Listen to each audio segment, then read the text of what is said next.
Let me give you another one that I think you're particularly, I think, sensitive to, and you've probably also opined on.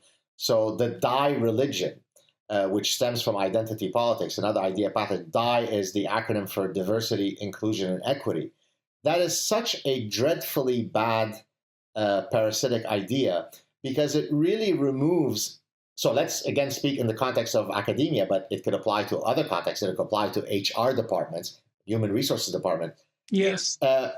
I think before I start, are you're out of your position at University of Toronto now, Jordan? Are you? Or no, I'm on leave. You're on leave. Okay. Well, maybe it's a good thing because since you were last at the university environment, the die religion has only proliferated with much greater alacrity. So that now, when you apply to grants, with all of the major grants, the equivalent for our American viewers, the equivalent of, say, an NSF grant, the National Science Foundation. We have similar grants for people in engineering or social sciences or natural sciences in Canada.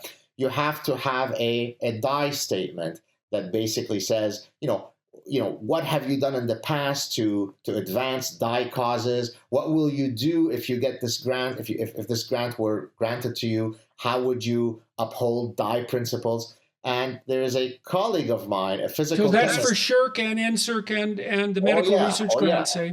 Oh my God.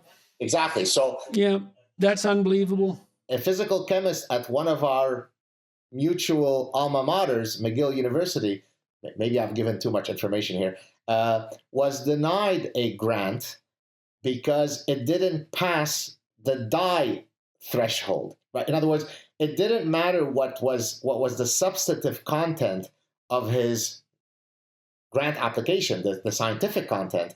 He just wasn't sufficiently convinced. By the way, right. So that's an indication.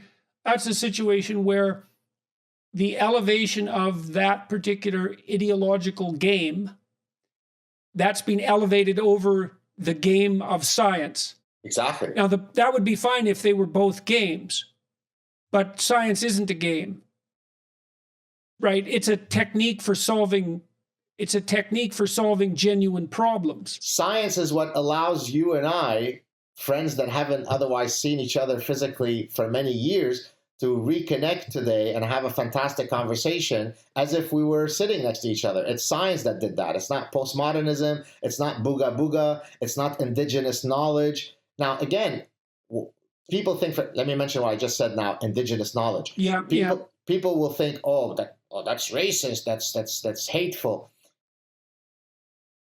If I want to study something about the flora or fauna of an indigenous territory where indigenous people have lived there for thousands of years, I can defer to their domain-specific knowledge because they've lived within that ecosystem.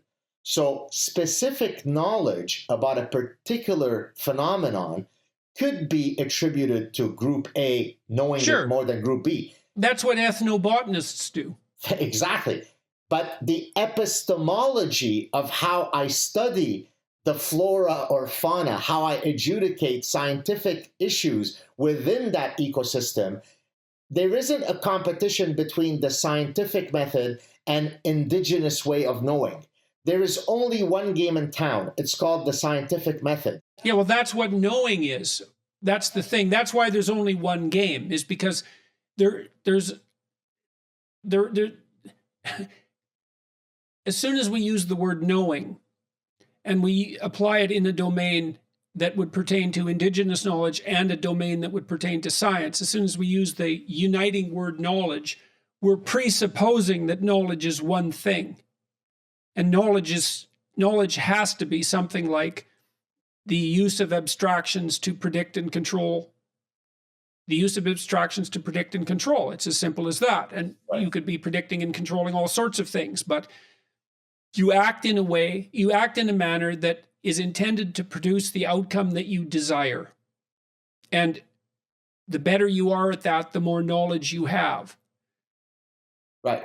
So imagine if now in the university, the die principles are not only being used to determine who gets a chaired professorship, who gets a grant, who do we hire as an assistant professor, but it's also used to make the point that there isn't a singular epistemology for seeking truth, which, by the way, I would love later to talk about chapter 7 in my book, where I talk about how to seek truth, which is maybe relevant to the many conversations that you and Sam have had, because I introduce, I think, a very powerful way of adjudicating different claims of truth. And we can talk about that in a second. That's the nomological network? Exactly. Thank you, Jordan.